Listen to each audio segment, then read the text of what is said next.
মীরার সাথে বিয়ের 3 মাস পর সুযোগ করে যখন হানিমুনে যাওয়ার জন্য বের হচ্ছিলাম, মা এসে বলল ইতু আর মিতুকেও নিয়ে যেতে।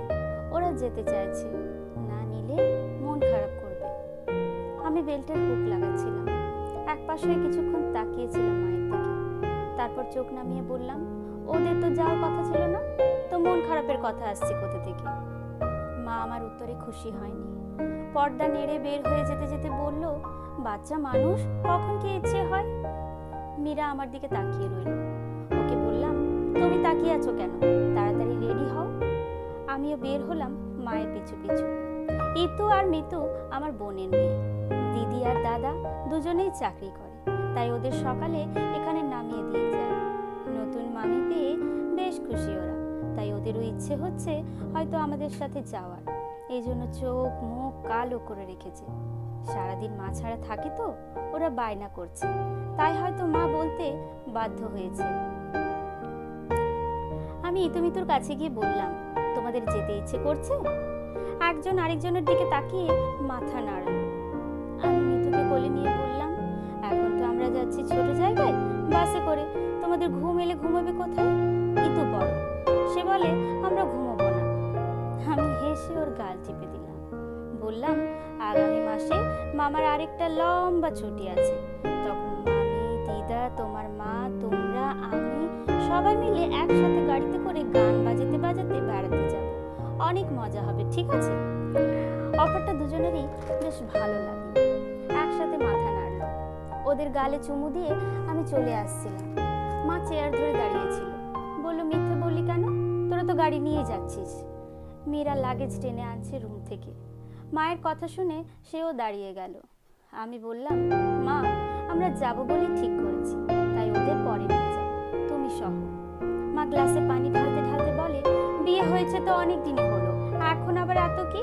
আর তোর বাবা আমাকে নিয়ে বেড়াতে যাবার সময় বোন, বোনের বাচ্চা সব শুদ্ধ নিয়ে যেত। আমি লাগেজ টেনে নিয়ে বের হতে হতে বললাম, তাই তুমিও বলছো? আমি দেখেছি এই নিয়ে বাবাকে তুমি অনেক কথা শোনাতে। তুমি কি চাও তোমার ছেলেও আজীবন এই কথাগুলো শুনে যাক? মা কিছু বলল না। দুইজনে মাকে নমস্কার করে বের হয়ে গেলাম।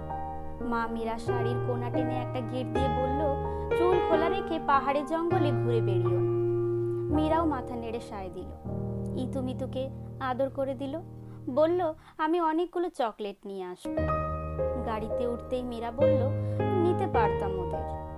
না, আমরা যাচ্ছি নিজেরা একটু সময় কাটাতে, ওদের নিলে ওদের পেছনে অনেক টাইম লাগতো তোমার। জীবনে অনেকবার ওদের নিয়ে যেতে পারবো, কিন্তু তোমার আমার মধ্যে যে ব্যাপারটা এখন আছে তা পরে নাও থাকতে পারে। গাড়ি চলতে শুরু করলো। মীরা আমার কাঁধে মাথা রাখে। জানালা খোলা, তাই সকালের বাতাসে ওর চুলগুলো আমার মুখে উড়ে আসছে। ছোটবেলা থেকে প্রচুর দুষ্টু ছিলাম। বন্ধু মহলে কখনো আমায় কেউ কান্না করাতে পারত না, কিন্তু বৃহস্পতিবার যখন বাবা ঘরে আসতো, সেই দুদিন আমার ভীষণ রকম মন খারাপ থাকতো। বাবাকে ভীষণ ভালোবাসতাম, ঠাম্মি আমায় খুব আদর করতো, আর মা তো মা। তিনজনের টানাপোড়েন দেখে ভীষণ খারাপ লাগতো। প্রথম প্রথম বাবা এলে ঠাম্মি এটা ওটা বলে যখন মাকে রাগাতো, মায়ের রান্নাঘরে কান্না দেখে ঠাম্মিকে ভীষণ রকম ভিলেন লাগতো। আমাকে ভাত খাওয়ানোর সময় মা যখন আমার দিকে না তাকিয়ে ভাত মুখে দিত, আমার গলায় ভাত আটকে যেত। একটু যখন বড় হলাম, তখন বাবার জন্য ভীষণ খারাপ লাগতো। দুদিনের জন্য বাড়ি এসেও শান্তি পেত না। আরও যখন বড় হলাম, তখন মা অনেক শক্ত হয়ে গিয়েছে। মাকে আর কেউ কান্না করাতে পারে না, কথার উত্তর কথাতেই, না হলে চরম চিৎকারে মাকে কেউ আর হারাতে পারে না। আমার ভীষণ মমতা ভরা মাকে একটু একটু করে ভিলেন ভাবতে লাগলাম। ব্যাপারটা যথেষ্ট মন খারাপের ছিল আমার কাছে। বাবা একসময় সারাদিন বাড়িতেই থাকতো। কারো কথায় মাকে দোষ দিয়ে কথা শোনানোর সময় পার হয়ে গেল, কারণ মা তখন সব। একটা সময়ের পর সংসারে কর্তার চেয়ে কর্ত্রীর কর্তৃত্ব বেশি হয়ে যায়। একা দায়িত্ব সামলাতে সামলাতে তারাই সবটা জুড়ে বসে। কিন্তু মাকে বাবার সাথে খুব একটা ভালো সময় কাটাতে দেখিনি, বাবা চাইলেও না। কখনো দেখিনি দুজনে একসাথে হাঁটতে বের হলো, কিংবা মা বাবা টিভি দেখে দেখে পান চিবিয়ে চিবিয়ে আস্তে আস্তে কথা বলছে। আমার কেন জানি মনে হতো এসবের জন্য ঠাম্মি যায়, তাই শেষ বয়সে মা ঠাম্মিকে কখনো মা ডাকেনি আর। এটা নিয়ে ঠাম্মি কয়েকবার আফসোস করে বলেছে, কাজ হয়নি। মায়ের সাথে ছোট ঠাম্মির খুব ভাব ছিল। আগে যখন মা কান্না করতো উনি এসে মায়ের কাছে বসতেন, বোঝাতেন, এটা ওটা নিয়ে এসে খাওয়াতেন। মায়ের পছন্দের কিছু রান্না করলে, যেমন কচুর শাক, ছোট মাছ, হলুদ ফুলের ভর্তা, কাঁচা মরিচের তরকারি এক বাটিতে লুকিয়ে এনে মাকে দিতেন। মাও সবার খাওয়া শেষে তা দিয়ে খেত। ছোট ঠাম্মির 2টা মেয়ে, বিয়ে হয়ে যাওয়ার পর কেউ ছিল না, তবে মা ভীষণ রকম সেবা করেছিলেন। কোলে তুলে স্নান করিয়েছিল, খাওয়াতো, মারা গেলেন উনি। কিন্তু আমাদের ঠাম্মি যখন হাত থেকে পড়ে পা ভাঙে, তখন একটা কাজের মেয়ে রাখতে হয়েছিল। কারণ বিছানায় পায়খানা প্রস্রাব মা ধরতে পারবে না, সব জানিয়ে দেয়। ওষুধ খাওয়াতো মা, ভাত দিত, ভালো রান্না করে থালে এনে রাখতো টেবিলে, কখনো পাশে দাঁড়িয়ে খাওয়াতে দেখিনি। একসময় মনে হতো মা বেশি করছে, কিন্তু আরো যখন বয়স হলো, নিজেও বিভিন্ন সম্পর্কে টানাপোড়েন খেয়ে বুঝেছি দোষটা পুরোপুরি মায়ের ছিল না। ব্যাপারটা একদিনে হয়নি। কত শখ করে মা বাপের বাড়ি থেকে শাড়ি আনলেও ঠাম্মি তা নিয়ে কথা শোনাতে ছাড়তো না। মায়ের পছন্দের জিনিস ঠাম্মি পিসিদের দিয়ে দিত। একসময় মা কিছুই দিত না। বাবার সাথে মাকে কোথাও যেতে দেখিনি। ঠাম্মি কাপড় পরে রেডি থাকতো, কিংবা পিসিরা আসতো, মা জেদ ধরতো যাবে না, তবে যেতে হতো, হাসতে হতো। ঈদের ছুটিতে বোনাস পেলাম, কয়েক প্যাকেট কাপড় নিয়ে ঢুকলাম মায়ের রুমে, আমি আর মীরা। ছুটির দিন, দিদিও ছিল। ইতু, মিতু, দাদা আর ওকে, মাকে সবাইকে কাপড় দিলাম। সবার পছন্দ হলো। বললাম মীরা পছন্দ করেছে সবারটা। দিদি মীরার হাতে প্যাকেট দেখে বলে, আর ওরটা দেখে দেখি কেমন হলো। মীরাও খুব উৎসাহ নিয়ে দেখাচ্ছে। দিদি বেশ প্রশংসা করলো। মা বলল, তোর পছন্দ হলে তুই নে এটা, তোরটা বৌমাকে দিয়ে দে, একই তো দাম দেখি। আর কফি কালারটা তোকে বেশি মানাবে, ফর্সা তো, ও একটু শ্যামলা, তাই ওকে গোলাপিটা বেশি ভালো লাগবে। মীরাও বলল, আচ্ছা। আমি 2টা শাড়ি ভাঁজ করে বললাম, তোর এটা পছন্দ, তাহলে এটা দে, আমি একই রকম আরেকটা নিয়ে আসি। আসলে মীরা তোদেরটা পছন্দ করেছে, আর ওটা দিদি বুঝতে পারলো। তাড়াতাড়ি বলল, আরে না না, ঠিকই আছে, 2টাই ভালো। আর তুই যখন পছন্দ করে দিয়েছিস, আমি কেন নেব? তোর দাদা আমায় কিছু পছন্দ করে দিলে কি আমি দিতাম কাউকে? মা চুপ করে রইল। কিছুক্ষণ পর দীর্ঘশ্বাস ছাড়ল, কারণ মায়ের পছন্দের শাড়িটা সবসময় বাবা পিসিদের হাতে তুলে দিয়েছে। শেষের দিকে মা আর কোনো অনুষ্ঠানে নতুন শাড়ি পরতো না। এইভাবে আমি মীরার পাশে থাকাটা হয়তো মা হিসেবে মায়ের ভালো লাগার কথা ছিল। কিন্তু আমরা মানুষেরা যখন একটা পুরো জীবন অপ্রাপ্তির রাগে জ্বলতে থাকি, তখন অন্য কেউ যখন সবটা পেতে থাকে, আমরা মানতে পারি না। জানি ব্যাপারটা, বুঝি, তাও মানতে পারি না। স্বাভাবিক মানুষের নিয়ম বোধ হয় এইটা। আমি শুধু চাই মীরা আর মায়ের মধ্যে মিল হোক না হোক, যেন তিক্ততায় ভরে না যায়। তবে শেষ বয়সে আমার মাও যে ভীষণ একা হয়ে পড়বে। ছুটির দিনে বসে আছি, আমি বই পড়ছি, মীরা টিভি দেখে। মা বলল, আমার জন্য একটু গরম পানি করে দাও তো, হাঁটু ব্যথা করছে। মীরা একটু আগে রান্নাঘর থেকে এলো, তাই চুপ করে বসে টিভি দেখছে। বলল, এখন পারবো না। হয়তো ভেবেছে আমি কিছু বলবো মাকে। উঠছে না দেখে আমি বললাম, কি গো মীরা, মাকে গরম পানি দাও। আমি তোমাকে সব সময় সাপোর্ট করি বলে এই না যে তুমি আমার মাকে অবহেলা বা অসম্মান করতে পারো। আমি চাই তোমাদের মাঝে তিক্ততা না আসুক, কিন্তু মিষ্টতা তো তোমাকেই বানাতে হবে। কিছু কাজ যা মা পারে না, তা তোমাকে করতে হবে। তুমি যদি ব্যস্ত থাকো, আমি করে দিতাম, কিন্তু তুমি ইচ্ছে করে মায়ের কাজ করতে না চাইলে তা আমি মানতে পারবো না। মা রুম থেকে সবটা শুনছে। মীরা উঠে গেল রান্নাঘরের দিকে।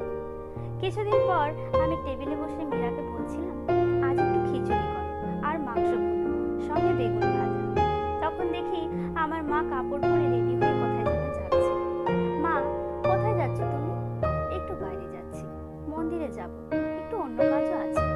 তো আমাকে বলতে, তোর আর এখন সময় আছে? বইয়ের আঁচল ধরে ঘুরতেই তো টাইম নেই। মা দাঁড়াও, আমি রেডি হয়ে আসছি, 5 মিনিট। মায়ের সাথে রিকশায় উঠলাম। কাল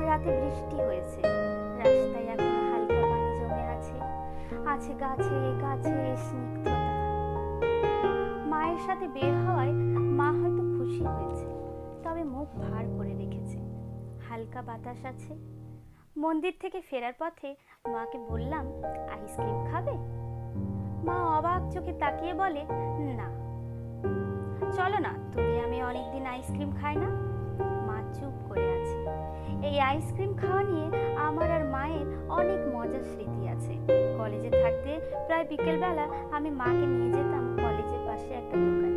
খুব ভালো ছিল আইসক্রিমটা। মাঝে মধ্যে মাকে রাতেও টেনে নিয়ে বের হয়ে যেতাম, কারণ আমি দেখতাম মা অনেক দিন ঘর ছেড়ে বের না হতে হতে বিরক্ত হয়ে পড়ত। আমাকে বকা দিত, তবে খুশি হতো। দোকানের সামনে একটা বেঞ্চে বসলাম। মাকে তার পছন্দের কাপ আইসক্রিম দিয়ে আমিও বসলাম। অনেকদিন পর খাচ্ছি আইসক্রিম, তাই না মা? মা আমার দিকে তাকিয়ে বলে, এখন কি তোর মায়ের দিকে খেয়াল আছে? সব সময় বউয়ের ঢাল হয়ে দাঁড়াস, যেন বউকে মায়ের কাছ থেকে রক্ষা করতে হবে। আমি কি তোর বউকে জ্বালাই? তোর ঠাম্মিরা আমাদের যে পরিমাণ জ্বালিয়েছে, কথার খোটায় রাখতো সারাক্ষণ, তোর বাবাকে উল্টাপাল্টা বোঝাতো, আমি কি আর ওসব করি? আমি জানি মা, তুমি অনেক ভালো, মীরাও অনেক ভালো মা, কিন্তু কিছু কিছু ক্ষেত্রে আমাকে তোমার আর মীরার মাঝে থাকতেই হয়, কারণ আমি তোমাকে অনেক কান্না করতে দেখেছি। বাবার এই গা বাঁচিয়ে চলার অভ্যাস যে তোমাকে কত কষ্ট দিয়েছে, তা আমার চেয়ে ভালো আর কেউ জানে না।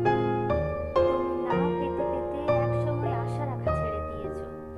বাবার ওপর তোমার রাগ জমতে জমতে তা ঠাম্মির প্রতি ঘৃণায় রূপ নিয়েছিল। শুধু একটু মায়া আর ভালো সম্পর্কের কারণে তুমি ছোট ঠাম্মিকে কি সেবা করতে, আর বাবার আর ঠাম্মির প্রতি দায়িত্ব পালন করেছো, কিন্তু মন থেকে ওদের তুমি মায়া দেখাতে পারোনি মা। আমি তোমার ছেলে, তোমাকে কখনো ভুল বুঝিনি। আমি জানি আমার বাস্তব জীবনেও আমি এমন অনেক সম্পর্ক পেয়েছি মা।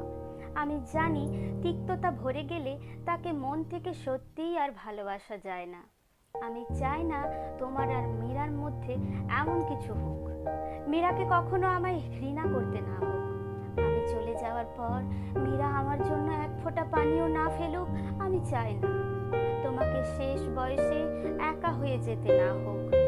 এমন তিক্ততা বাসা না বাঁধুক যাতে মীরা তোমায় মা ডাকতে বিরক্ত হোক। মা একটা দীর্ঘশ্বাস ফেলে, আইসক্রিম খেয়ে উঠে পড়ে ব্যাগ খুলে দোকানের দিকে যায়। টাকা দিয়ে দিয়েছি মা। আমরা খেলাম, বৌমার জন্য নিবি না? আমি হেসে রিক্সা ডাকলাম। মা যত্ন করে ধরে রেখেছে আইসক্রিমটা। মীরাকে বললাম, মা এনেছে তোমার জন্য আইসক্রিম, দেখো। মীরা চোখে মুখে বাচ্চাদের মতো খুশি ছিল। খেতে বসে বড় টুকরোটা মায়ের পাতে দিয়ে যেন ওর শান্তি লাগলো। খিচুড়িতে লবণ বেশি হয়েছে বলাতে মা বলে, যেমন হয়েছে তেমন খা, কষ্ট করে বানিয়েছো, পরের বার আরো ভালো হবে। মীরাও সুর মেলায়, কষ্ট করে রেঁধেছি, যেমন হয়েছে খেতে হবে। আমাকে আজকাল আর ওদের মাঝখানে দাঁড়াতে হয় না। তবে মা মাঝে মধ্যে আমার আর মীরার মাঝখানে আসে আমাদের ঝগড়া হলে। আমি বাবার ছবির দিকে তাকিয়ে থাকি, ভাবি, বাবা তুমিও তো ভাগিদার ছিলে এই বৃষ্টি বাতাসের। তোমার ছোট্ট ছোট্ট ভুলগুলো শুধু আমি রিপিট করি। তিক্ততা ব্যাপারটা একদিনে হয় না, তার জন্য আমরা নিজেরাই দায়ী থাকি। কি ভীষণ রকম সত্যটা আমরা অন্যকে দোষ দিয়ে দিব্যি জীবন কাটিয়ে দিই। সম্পর্কের তিক্ততা, লেখিকা দোলনা বড়ুয়া তৃষা, কণ্ঠে আমি শিল্পা ভুঁই।